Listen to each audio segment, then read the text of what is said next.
Today is my little girl's birthday, so she left out, so I couldn't say happy birthday to her in front of everybody. But today is her birthday. She turns 9. She turned 9 today, so that was really cool. I'm excited about that. She's excited about that. And I think her mother is probably more excited about that than she is. You know what I'm saying? So she gets amped on birthdays and Christmas. It was all by the grace of God that she didn't spend everything we had on kids for Christmas. She kept going, I'm going to get this, and I'm going, with what money? We are, church planners. We ain't got no money. What you doing, Mama? And, I spent all my time being concerned about that, too. I'm like, oh, how we going to pay for this? So it's always that, and so, Pastor Anthony becomes my sounding board, because I'm always, saying stuff to him, and talking to him. I'm sure I called him off guard one day. We were standing outside school talking. And I started crying, and she was like, man, I feel for you, brother. You know what I'm saying? I know he wanted the husband at that moment, but he didn't know if he should or not. You know what I'm saying? Like, I know he wanted to be like, man, come here. You know what I'm saying? And I was like, man, this is just so much, all this stuff, So I'm excited about the new year. Like all of us, I'm sure we've made some plans and some resolutions and some goals for this year. I mean, you hear people, their prayers and their confessions, and you hear them saying, God, I just want something different. I want something more. I want something better in this new year. That you're excited about 2:14. And I went into 2:14, I have to confess, with probably more fear than excitement. Because now I'm going, well, God, it's getting closer to that time. You know what I'm saying? Like, pretty soon, I'm going to have to do this for real. I'm going to have to step out here, and I'm going to have to actually lead and plant a church. Not just lead and plant a church. A real life church. Like I've always said, in real life, that means real. In real life, I plant a church. I'm going, man, God, this is crazy. The more I get into this, I really do feel like Pastor Anthony said, why in the world would anybody want to do this? Who's going to do this? And so I'm like, God, you sure? I mean, I'll be praying extra prayers, like, you sure you said this? Like, again, can we talk about this one more time? You sure you want me to do this? You sure I'm the guy you had when you put this together? So when I start thinking about it, I have these questions for the new year. What does a community, a neighborhood really look like when Jesus is home? Like, what does it really look like in this city? We're moving to Homestead, Florida, which is about 20 minutes south of Miami. Okay. If you don't know, Miami needs Jesus. Okay? And Homestead does too. And so I coined this phrase, and we ain't got there yet. The phrase is, God lives in West Homestead. And I believe that. I believe God is there. The word says in Colossians 1 that God created all things for himself. So let me ask you, what does a community look like when it reflects the fact that it was made for him? Now, not just the community I'm going to in Homestead, what about this community? What about the people in this very community? What would it look like if this community reflected the fact that it was made for God? How should that look? So then my thought is, okay, God, so what's my role in that? What part do I play in seeing that come about? What part do you play in seeing that happen? What part does this church, this body, play in bringing God's people back to him? What's our part? What's our role? Is it just to show up here? Is it just to commune at home? Commune together? Fellowship with each other?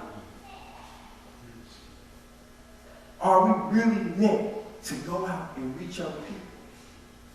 I have to admit, I struggled a little bit with boldness. Like, before this, I really did. Then I thought myself I was going to be a church planter, and it just all went out the window. Like, I really did. I mean, my mom will agree with me. I didn't have a problem with boldness. I remember when I proposed to my wife. Oh, Lord. I take her, I got this stuff planned out. I got this ring, I got it planned out. So, I take her to macaroni grill. You know what I'm saying? I was like, ooh, good time. No. So I take her to macaroni grill, I got this whole planned out, she has no clue. For some reason, we end up dressing alike with no plans, because me and my wife are not the dress alike couple. Believe me, that is not our thing. We're the type of couple like, you wearing that? Okay, change. We act like that, We want to be fly, you know what I'm saying? We make consult. It's so funny because, my wife would be like, you finna put that on? So I was like, no, well, let me put all this out there. You make a decision on what I need to wear. And she'd be like, I think this. I'm like, no, I ain't wearing that. And then I just put on something else, but she do me the same way. So, we go out, that's on the grill, about to eat. I'm putting this together, I got a camera. I already talked to the waitress and told her what I'm going to do. Bring this little ring out, a little dessert or something. I done put it together, I got a plan.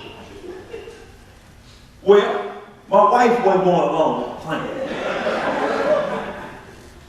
I'm trying to take pictures, she looking at me, I'm taking these pictures, be in this restaurant, put that camera down.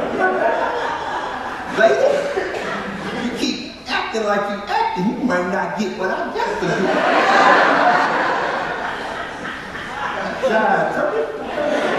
That's what I wanted to say.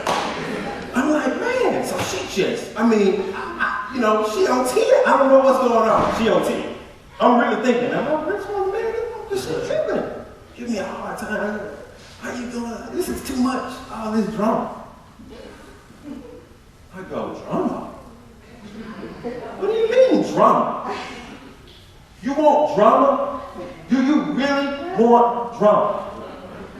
I said, I got drama for you. So I stand up in the chair in the restaurant. And I say, listen, everybody. Let me tell y'all something. People in the restaurant are like, I'm like, everybody in the front to the back. I want y'all to know that I love this woman right here. By this time, she is up under the table. There ain't even a woman right here. I'm going, where's she going? Brothers in the back going, say that, bro, yeah! They hype. She is under the table. She's like, oh my God, he did not do this. But she knew it. When I said, you want drama? She started going, no, I don't want it. Please, no. Because she knew what it was going to be. She knew the boldness was going to come out. I got a B on my chest. Open up the shirt. She knew it. And after that, I get down on my knees and say, I got the ring at this point. And she cried, yes, sure I will. And I said, see, you almost didn't get that. So I didn't have a problem with boldness. I get into this church planting thing, and I don't know what I'm doing. I'm more lost than ever. And I am not one to be lost. Seriously. I've probably been to Portland 2 or 3 times, and I can go back today and go back to the same places I went. So I didn't have a problem with boldness, but I felt so lost. I feel so out of place. And God was like, I got something for you to do. And I'm going, God, why me? And so I get on this journey, I'm going along. He says, I got something else for you. Pastoring was not my life's goal or plan. This to me had to be at the very bottom of the list of things to do in life. I really wanted to be a hip-hop. I was a hip-hop. I wanted to be world-renowned Christian. I wasn't playing gospel. I just wanted to do it for music. I thought the last thing anybody would want to do is be in a church. I felt like you'd be trapped. I felt like I'm stuck. I can't really leave because I got to feed these people. This is what I'm thinking. And God says, I got another plan, brother. I know you got one, but I got another.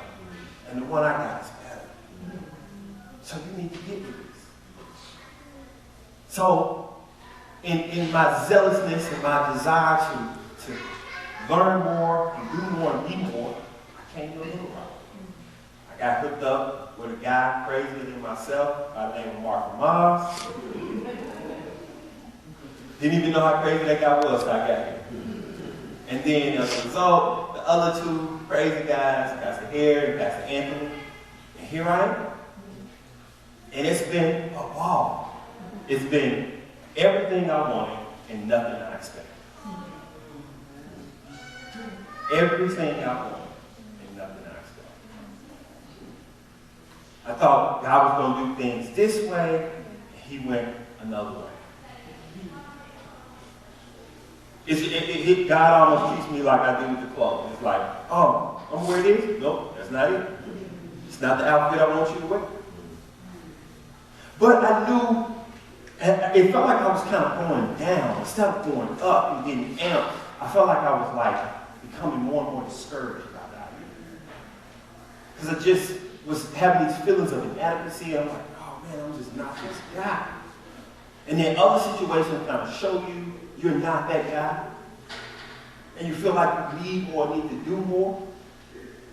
So, anytime I get up to talk, people say, you're only as good as your last message or last game, somewhere in there. And I think I did pretty good the last time, so I think you guys are okay. But it's always out of what God is doing in me. So it really started dealing with my heart on this boldness issue. On this issue of, listen, I called you to do this. You need to do it. So I started looking at another young pastor, Paul or Timothy. Okay, word said Timothy, but I like Timothy. And turn with me real quick. 2 Timothy chapter 1. 2 Timothy chapter 1.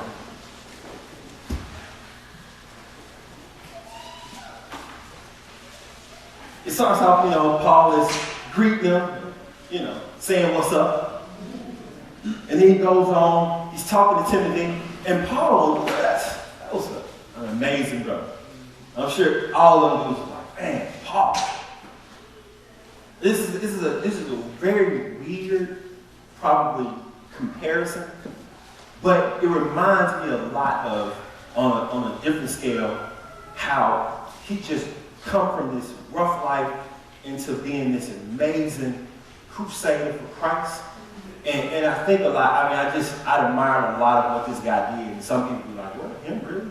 But Malcolm X's story was very similar in the sense that he come from nothing and he just takes the world by storm with the charisma and the energy to just be passionate about what he believed in. And he was just sold out, gung-ho. You wasn't going to he was on a crusade. And Paul was much like that on a crusade. From the moment Damascus Road to everything after that, he was going after God. And he wanted to see other people know Jesus. He was going to proclaim the name of Jesus no matter what. That's boldness. So, he goes on, he says to Timothy, he talks about, the faith that he has, and he saw his grandmother and his mother. And in verse 6 he says, for this reason, I remind you to fan into flame the gift of God, which is in you through the laying on of my hands. For God gave us a spirit, not of fear, but of power and love and self-control. So he says, fan into flame the gift of God. Most of us have got gifts, but maybe few of us are doing a good job fanning. Like, the fire may be just a little bit there, but if we get the fanning, we'll get us a blaze. Some of us is just kind of sitting. There's a little glimmer of a fire. And for whatever reason, we got this gift, but we feel a little concerned about what it may be. I know I've come here and felt inadequate in a lot of places, and I'll see other people and be like, man, wow, They got it. But it says, fan the flame, fan into flame the gift of God. Now they're talking about your gift, his gift. He didn't say fan the flame, my gift. Because I'm sure Timothy could have been slightly intimidated looking at Paul. We intimidated and we don't even know Paul. I'm just saying, we weren't there. We just read about Paul and be like, dang, Paul. I mean, really. Timothy was there. He was with the brother. I'm sure he felt pretty small. You guys stand next to Paul. Like, oh, that's Paul's boy. They may not even know his name. Hey, I'm Timothy. Because, I mean, they may have, I'm sure, a large personality. It says, fan in the flame your gift. What God has given you. Now, we may have a bunch. You may be like my wife. There'll be times I'll be thinking, what can't you do, woman? Me, I'm down to about 2. After them 2 is over, ain't got nothing else, no more tricks. 2-trick pony. I don't have nothing else. I can get so consumed and worried about all these other things instead of what God has given me to use to share with his people. And we begin to want some other things instead of fanning in the flame, fanning to a blaze. What's this? A fire is meant to be noticeable. When something's burning, you know it's burning. It is nothing more than it smells like it's burning. What's that burning? But you have to be fanning. And part of that fanning means using it. You have to be utilizing that gift. Whatever it may be, you use it to fan it. That's how it gets bigger, because you're using it. Or maybe I've never done this before. You got to use it. And it may be in the beginning a little uncomfortable to use that gift. I love talking to people. I really do. But preparing a message sometimes is nerve-wracking for me. You get a little bothered, you get uncertain, you don't know, especially these one-offs. Maybe one thing you guys have, like, I need you to talk on this. And then you're like, okay, cool. You told me to talk on that. Versus you come to me saying, man, whatever God give you. But you don't give me nothing. What am I doing? And then you want people to receive, all these things you're concerned about. You're concerned about so much stuff. And God be like, yo, be concerned about that. Only thing I need you to be concerned about. 2 Corinthians 4:5. Preach Jesus.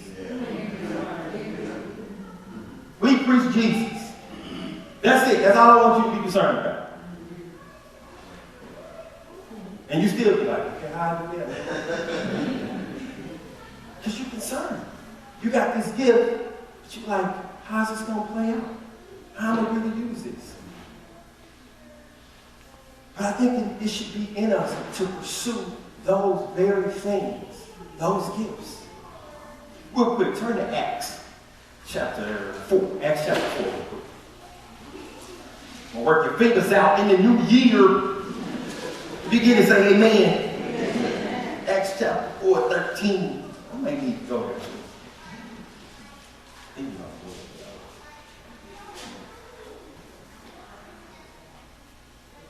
Real quick, we're talking about my man.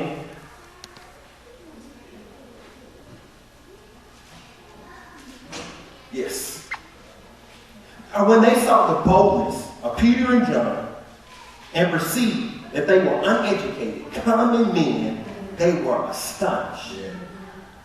When was the last time you saw somebody in church and you were astonished at their boldness? When was the last time you saw somebody out and you was astonished at their boldness? When was the last time somebody was astonished at your boldness? To bring the gospel. That they were astonished. That you were such a common person that people were just amazed. Like, oh my God. They say that they were astonished and they recognized that they had been with Jesus. Does anybody recognize you've been with Jesus? Do you recognize you've been with Jesus?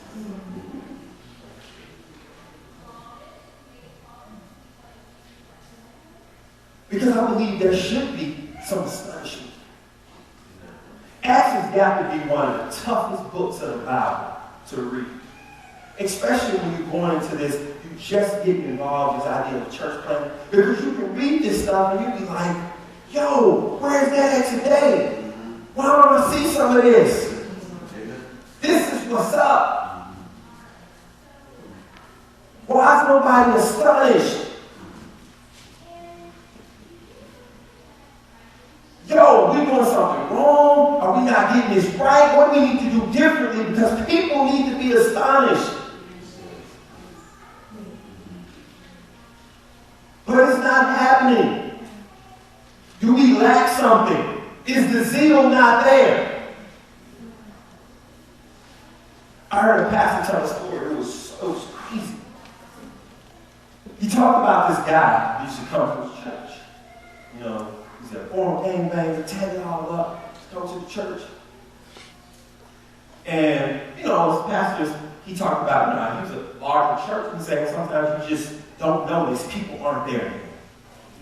I don't know how you miss that guy, but you don't notice that they're there. And so one of the guys in the church came up to him and said, hey man, you remember the guy who used to come here, gangbanger, tatted up? He was like, yeah, man, what happened to him? I haven't seen him. He said, man, I ran into him. I saw him out and I asked him. I said, hey man, why don't come to church anymore?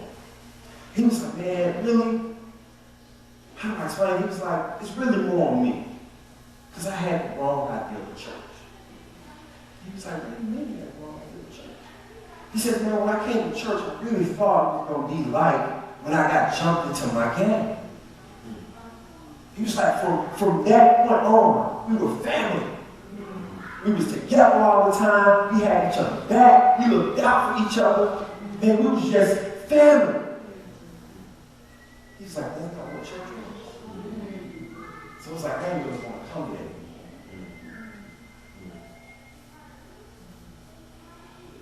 It's a problem when gangs have a better idea of the body of Christ than the body of Christ has an idea of the body of Christ. That's an issue.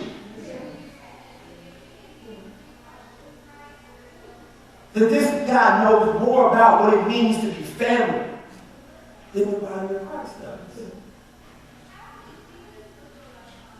He was looking to be astonished. And he wasn't. I think that's a problem, y'all. In this new year, I think we need to take a look. Where are we? Do our ministries, do our churches reflect what we read here in Acts? The Holy Spirit didn't change. He didn't stop. He didn't go, look, we don't do that no more. He's not asking what they do that there. That's not the Holy Spirit. So something is wrong. We can read this and we're not seeing it. It's not evident to us. That we be stirring up our gift. That boldness in our lives is evident to other people. Not other Christians. Unfortunately, sometimes churches like, you ever been in the mall and you've seen their mothers and they have their kid in the stroller and everybody in the world knows that kid no longer belongs to be in the stroller? His feet dragging on the floor, his arms touching the ground. You want to go up to him and say, man, please let this child walk. You're going to break his ankles because they keep getting caught in the bottom of the stroller.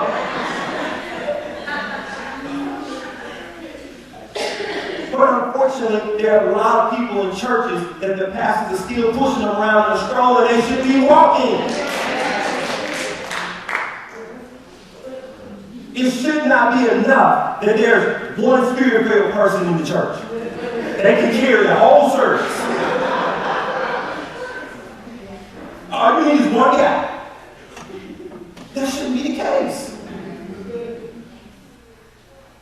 I'm sorry. Pastor Evans should be like, man, y'all let me do something.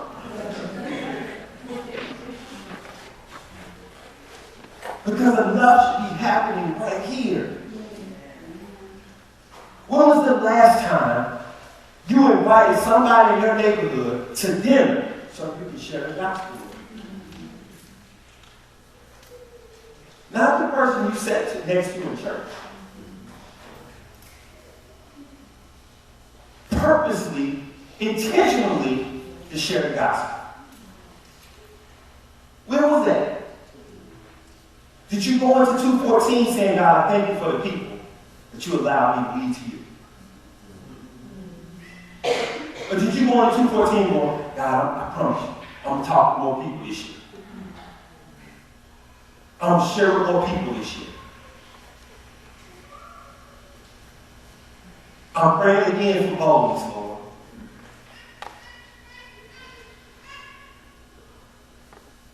And I have to confess,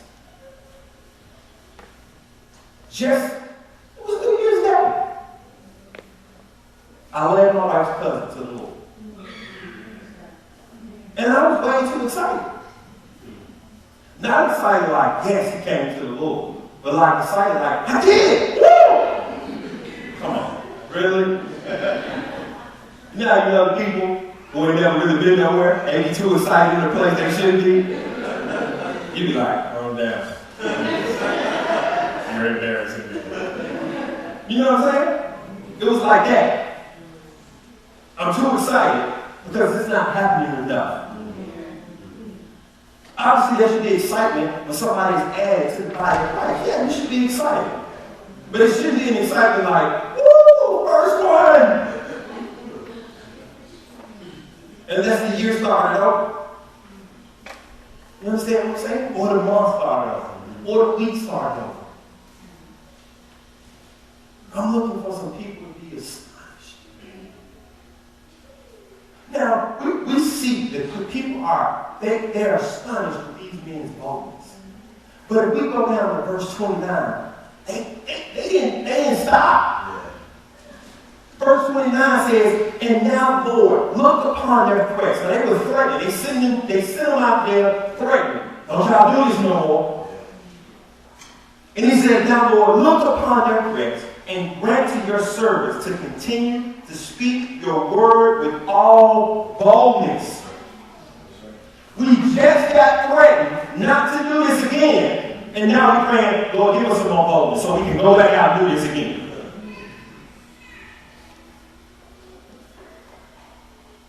How many people in here? They just post a job there. It's Lord. You don't say nothing about you no more in the workplace. You want to hold on to your job, sir.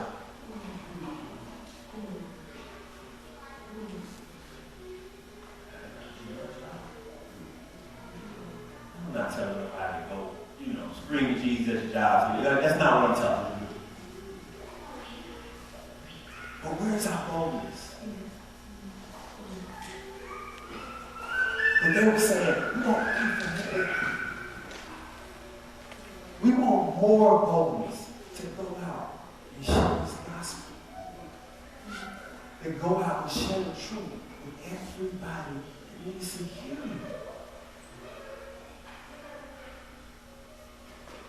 Are we planning on 2:14 to be different? I understand. I'm telling you, throughout this time being here, I've looked at so many different people and thought, I do not have that. I'm not the visionary Marcus. I'm not the preacher, Pastor Anthony. I'm not the intellectual, Pastor Harry. You can just go let him alone. I'm not as attractive as my wife. It's not. You can think about all this stuff that you are not. You get so bogged down. I mean, really. That it'll put you to the point where you just inability. You don't do nothing. You ain't paying no gift. Because you're so consumed with what everybody else wants. And God says, I got to use what you have. Use what you have. Whether it's 10 things or one thing, use what you have.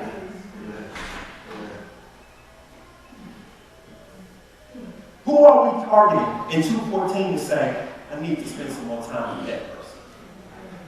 This young lady said, I don't want to curse no more. I'm hoping at least 10 ladies in this room said, well, I'm getting with her. I'm going to hang out with her. People have to be willing to disciple people from infancy to maturity. All too often, we get, man, last you in the body, but stay tough.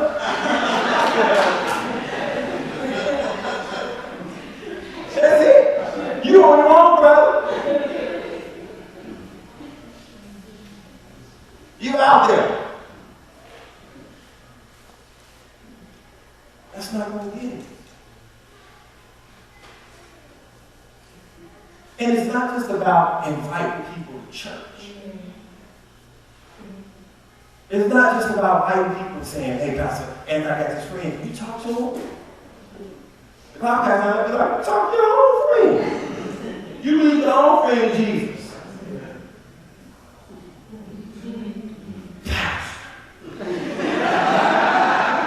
You say such a thing to me?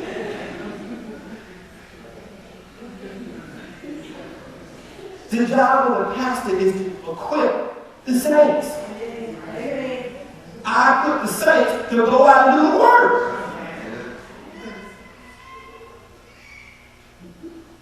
Pastors be wore out. They doing everything. It's a line of people bring their friends. Come on, pray for a friend, Pastor. Did you pray for them?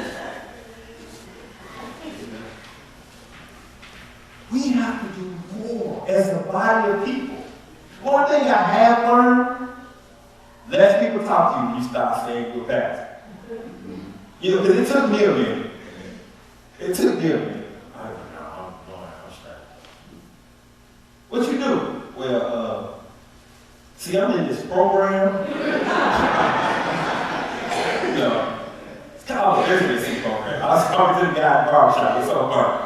Just the other day, he asked me what I'm doing. I promise you, it took about 10 minutes and he went, so how you a preacher or what? So I go, yeah, I'm a pastor. Okay, there we go, thank you. Because he just tried to get to the bottom of it. Like, man, you never know, I might need you to pray for me or something. But I'm telling you, people stop talking. Like, what you do? I'm a pastor. Oh, this guy, man, good to meet you, bro. But you know what? They'll talk to you. They'll talk to the lady that sits next to me at work. They'll talk to the guy who supervises me. They'll talk to the guy that works out at the gym with me. Now, yeah, when people talk to pastor, sure, when they need something. But it's hard. Yeah, pastor, see, they're ready to talk. But before they even have casual conversation, they just assume you're just going to be like laying in on something. I think they think, you know, you already know what's going on with them, so they're like, I don't want to talk to that brother.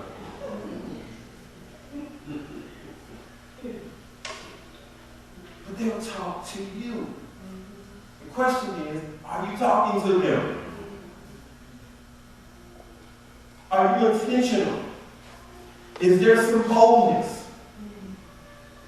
If we serve the God we say we serve, if we truly serve an amazing and mighty God, then people should know it. This new age thing, and I've been there for a long time. I'm telling you, men are like, yo, we're not doing anything at church. Church people are crazy. If we're going to do ministry, we have to do ministry outside these walls. The reason I am here is because God said, I'm not coming back for cool ministries. I'm not coming back for cool arts programs. I'm coming back for my church. And I need you to prepare those people for their time.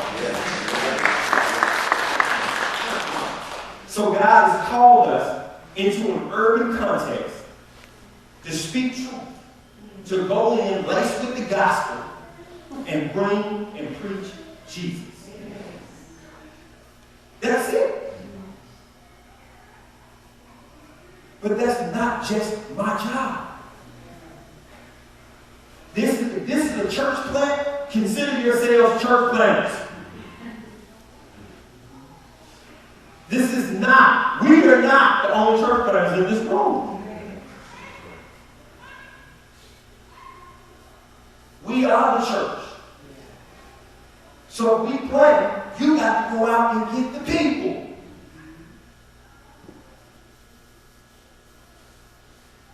We have to go out and share. We got to go out and tell people how amazing, how wonderful Jesus is. And we need to see some people be astonished. Y'all really with me. This ain't just a cool little talk for New Year's. I don't want y'all to leave here and go, oh man, that was cute.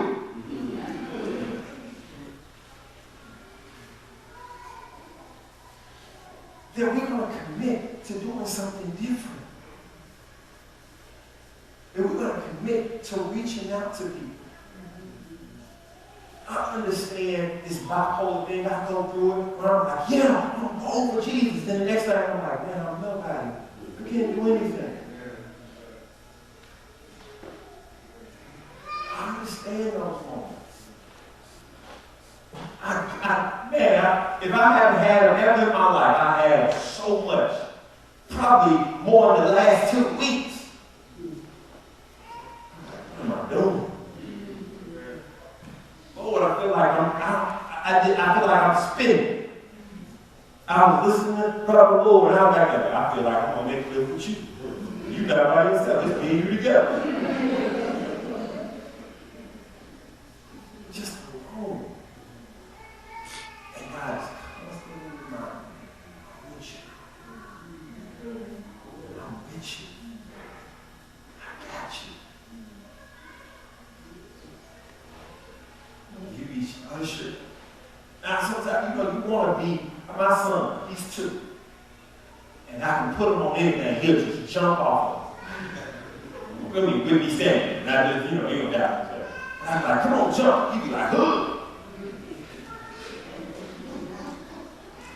I guarantee you, you give him about 8, I'm like, come on, jump. No.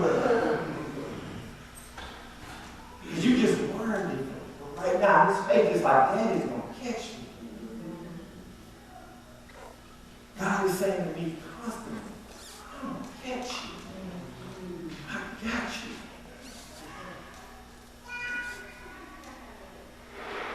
I'm going to take care of you. And I believe him. But I'm telling you, I am committed to saying, God, I got to give people the truth, the gospel. And let's not be, oh, this don't fit nobody, but let's not be those corny Christians. Well, we should be engaged in the culture and being a part of the culture, we don't. In the time that we shouldn't be a part of the culture, we are. It's crazy. The time for us to engage, we don't engage. And then when it's something else, we all in it. Woo! It's about loving people. We're called to love people. But part of sharing that love is just sharing Jesus. I'm hoping to see us get to a point, because there's a love for Jesus and a love for seeing people ushered from spiritual infancy to spiritual maturity, and walking with people and seeing people actually trust Jesus and then become leaders. right here in this ministry. But it's the job of the body to go do this. Some of us are going to have to think real hard the last time we genuinely shared Jesus with someone. Not, God love you. And I'm not saying that's not the gospel. That's not what I'm saying. But you genuinely shared Jesus with someone. With the intention of saying, I want to see you come to the knowledge of who Christ is. Not doing my little service. Make me feel okay. Man, God bless you, brother.